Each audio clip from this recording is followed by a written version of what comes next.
Guys, this is the week, ladies and gentlemen, where the new championship season will get underway. We are back today with some more championship transfer rumours, but we've got plenty of preview content coming out over the course of the week, so make sure to go ahead and stay tuned. As always though, plenty to discuss in today's video. Without further ado, let's jump in. We'll start out with Leeds United, who did complete the signing of Carl Darlow from Newcastle in the end for a fee in the region of £500,000. I think this one's a great deal for Leeds. We'll speak later in the video what that could mean for the future of Meslier, but I think in terms of Darlow, he's a proven championship goalkeeper, really solid record in the second half of last season while he was out on loan at Hull. I think that exactly the sort of player that Leeds needed. Bit of experience who will come in and help that back line that did concede a lot of goals last season. I think that signing ticks a lot of boxes. I think that Middlesbrough fans had seen this coming for quite some time, but Luton have completed the deal for Ryan Giles. He moves over from Wolves to Luton on a permanent basis, so that transfer rumour of Giles being linked with a move back to Middlesbrough can be put to bed for now.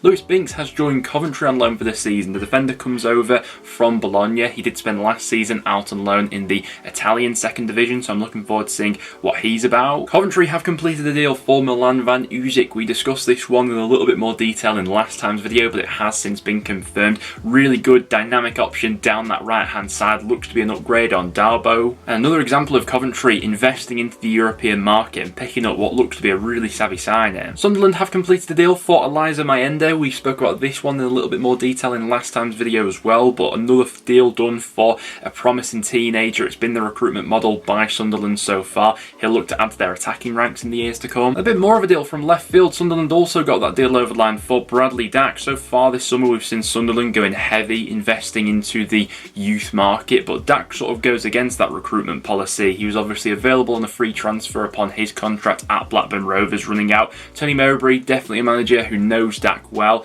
Probably, Dack had his best years working under Mowbray previously. He has had a couple of big injury layoffs over these last few years in the Championship, and while I don't quite think he's at that same standard that he once was at because of those injuries and the toll they've taken on him, given Sunderland's very young squad, to add an experienced pro in Dack like there, I think will certainly add something. Rotherham completed the deal for Fred Onyedinma. He's coming over from Luton on a season-long loan. When we did our Championship 1-24 predictions, we spoke about some vulnerabilities within that Rotherham squad, and one of my sticking issues with them was creativity. Their creative numbers weren't great last season, but someone like Onyedinma could go a long way in fixing that. We saw Stoke complete a deal for Brazilian forward Wesley. Very much looking forward to seeing how this one goes. It was only a few years ago that Villa signed him for around about £22 million.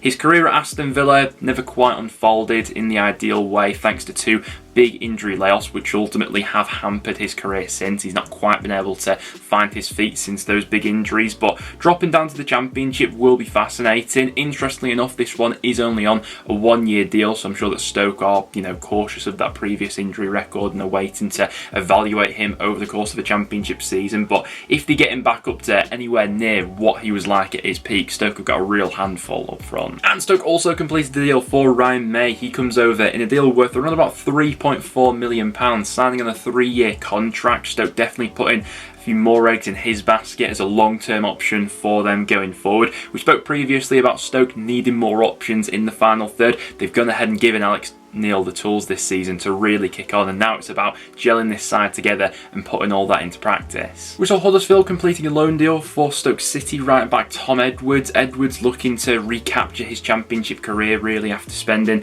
several years out on loan. He's had a few loan spells in League One, a spell in the MLS as well. Feels like this is his proper chance though now back at Championship level to properly re-establish himself here. Watford completed the signing of Jamal Lewis on loan for the season from Newcastle. Now the fullback hasn't played that much football over these last couple of years, but from his time at Norwich and especially at Championship level previously, we all know what he's about if Watford can get him back to his best. And to be fair to Watford, they did fend off quite a bit of interest to go ahead and get this deal over the line as well from some fellow Championship clubs. Sheffield Wednesday completed the deal for Paul Valentin. The Spanish defender will give Wednesday another option on the right hand side of their defence. He spent last season in the Segunda division, the Spanish second tier. We all know that Wednesday is still in need of plenty more business, but this one has at least got the ball rolling a along with the Ashley Fletcher deal. But guys, those are the done deals that have gone through over the past few days in the Championship. Now without any further ado, let's switch our attention to the rumours. And so we may as well start out with one of the biggest breaking stories right now, and that's that Joel Piroe is set to stay at Swansea City past this summer transfer window. Now, Piroe has been one of the most in-demand players in the Championship, given his scoring record over these past few seasons for Swansea, combined with the fact he's only got 1 year left on his deal. Seemed like the ideal situation where Swansea would cash in this summer, Piroe would get his big money move elsewhere, whether that be to the Premier League or one of the top Championship clubs who's been linked, and everyone would sort of leave the situation happy. This recent development has put a bit more of a spanner in the works. I'd love to get some Swansea fans' perspectives on this one down below, with the news that Piroe is set to stay. Now, the hammer blow for Swansea is that while it looks like Piroe is happy to stick around at Swansea for the season, he won't be committing to a new deal for the club, which will mean they'd be destined to lose him on a free transfer next summer. Now, we have seen a very similar scenario unfolding last season in the Championship with Blackburn Rovers and Brereton Diaz. Blackburn found themselves in a bit of an awkward position with 12 months to go on Brereton Diaz's contract because they didn't have any suitable offers by their sort of standards for Brereton Diaz that came in, so they decided to keep hold of him, and ultimately they lost him on a free transfer, a player that's worth, you know, upwards of 15 million, and you definitely throw Piroe into that same camp. Being a Championship club, getting those sales spot on can be absolutely crucial to, you know, sorting out your finances for the next few years. That money that could have potentially come in for Piroe this summer could have been massive in going ahead and rebuilding the squad in other areas, and while Piroe will add a lot of goals for this Swansea side for this upcoming season, to lose him on a free transfer I just think will be really bad business by Swansea's perspective. So it's one that's got a lot of people talking at the moment. I mean, all three of the relegated sides have been linked with Piroe: Leicester, Leeds and Southampton. At the moment it seems like he's staying put.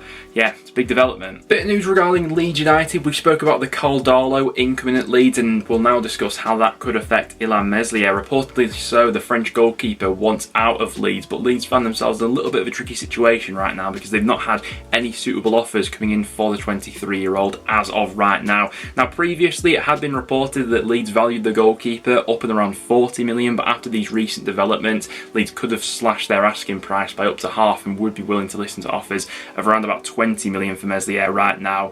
He didn't have his best season for Leeds in the Premier League last season. Don't think any Leeds fans would particularly argue with that. I think it probably would make sense from their perspective to cash in on him now, while they do have a goalkeeper in Darlow who's more than good enough to be their number one at Championship level for this upcoming season. There's no reason to have Meslier sort of sitting away on the bench. Wouldn't be massively surprised if in the end the loan deal was maybe worked out. We've already seen a few of Leeds' other high earners leaving on loan for the season, and I could see maybe a similar circumstance coming in if no big offers do come in for the French goalkeeper, but that seems to be the current state of play around things. Speaking of a potential incoming at Leeds United, they have been linked with a move for Manchester City centre-half Taylor Harwood-Bellis. Now, he was absolutely exceptional while out on loan in the Championship last season with Burnley, played a vital role in their promotion and was absolutely brilliant in that Vincent Kompany system. You can definitely see why a side like Leeds would be interested. Man City are said to value the player at around about 15 million, so if they were to get him on a permanent basis, it certainly wouldn't be a cheap deal.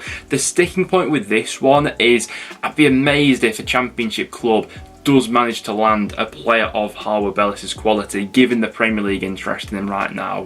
Burnley, we've already seen some links to during this transfer window so far. West Ham, at another point of the window, have also been linked with the Manchester City youngster. It would be a real statement of intent, and to be fair to Leeds, we've already seen them landing the deal for Ethan Ampadu, where they, you know, quite possibly had to fight off quite a bit of competition to get that signing over the line on a permanent basis. But Harwood-Bellis would be fantastic, albeit they'd have to fend off a lot of Premier League interest. Have to admit, I have really liked the look of Stoke City's recruitment over these past few weeks, and they've now set their eyes on Burnley centre-half Luke McNally. Enjoyed a really successful loan spell in the second half of last season with Coventry. Coventry have been linked with the Burnley defender and would be interested in getting him back, but it seemed like Coventry were more keen on getting him back on a permanent basis, whereas Stoke would be happy to have the defender join them on loan for the season. Really think this will be another step in the right direction for this Stoke squad, where there have been a lot of moving parts this summer, but looking at their strongest potential lineup going into next season, I think there's a lot of excitement, and definitely adding a player of McNally's quality will go a long way in boosting their defensive sturdiness. It looks as if QPR are close to agreeing a deal with Jack Colback. Seems as if Colback had a few offers this summer, but it does appear as if QPR have won that race to go ahead and sign him. Now, while he didn't play that much football for Forest in the Premier League last season, he's always been a really solid performer at Championship level for Forest previously, and given some of the holes that QPR still have in their squad, maybe a lack of leadership in some other areas as well, adding someone like Cole back into their midfield, I think could go a long way in boosting that overall morale and definitely adding another positive voice in the holding midfield position. Positive news for West Brom here, as it does appear as if they have turned down Luton's proposal to sign Alex Palmer. Luton had offered a deal in the region of £3 million, I saw it being reported, but that won't be enough to go ahead and land a deal for Palmer this summer. It had originally been feared that with West Brom there would be a massive fire sale this summer and any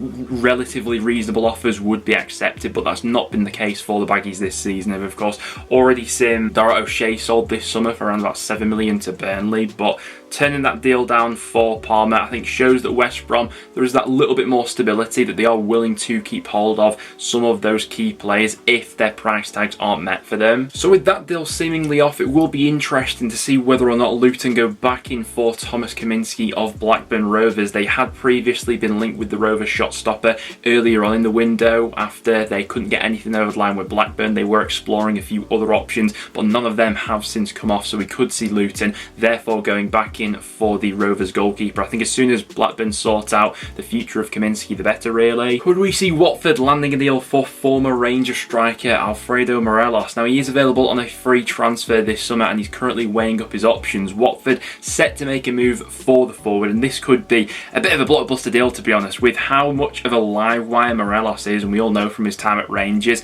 Adding him into the Championship next season I think would be so much fun. Got a brilliant goal scoring record for Rangers as well, 124 goals scored across 269 appearances. We spoke previously about Watford being a little bit light for goals in the final third as things stand, looking at the makeup of their current squad, and adding someone like Morelos in would be a huge booster to their chances of being, you know, up and around the top six next season. Now, the potential sticking point in this deal is the fact that they do face competition from the Saudi Pro League, with them set to lodge quite a lucrative contract offer. It will be interesting to see where the striker's preference is. As things stand and as it's been reported, he would like to stay in Europe, but we'll see if any sort of big lucrative deal from the Saudis go ahead and sway things. There will be other offers coming in from Europe as well, but Watford are said to be throwing their hat in the ring for this one. Will be interesting to see what happens with the future of Josh Onomah. He has been on trial with Stoke of late during their pre-season, but Sheffield Wednesday have also registered an interest in the former Preston and Fulham player. Now, technique wise, I think Onomah has the capabilities of being really good at this level. Preston had him in the second half of last season, and you could definitely get those glimpses of talent, and I probably wouldn't have been against, you know, Onomah signing on for Preston for the upcoming season, but in the end a contract issue meant that we couldn't get a deal over the line. The problem with Onomah last season was you could just tell that he wasn't quite match fit and match sharp, and that did hinder some of his performances. If physically he can get himself back to his firing best, then there's no doubt that he'd be a really good option for a number of Championship clubs, but it would seem as if Stoke are in the best position to land his signature if they do decide to offer him a contract. There we have it though, guys. Quick little roundup for you today of some of the most recent transfer rumours that we have seen going around the Championship. Any others, make sure to let me know about them in the comments down below. Other than that though, I'll see you all in the next one.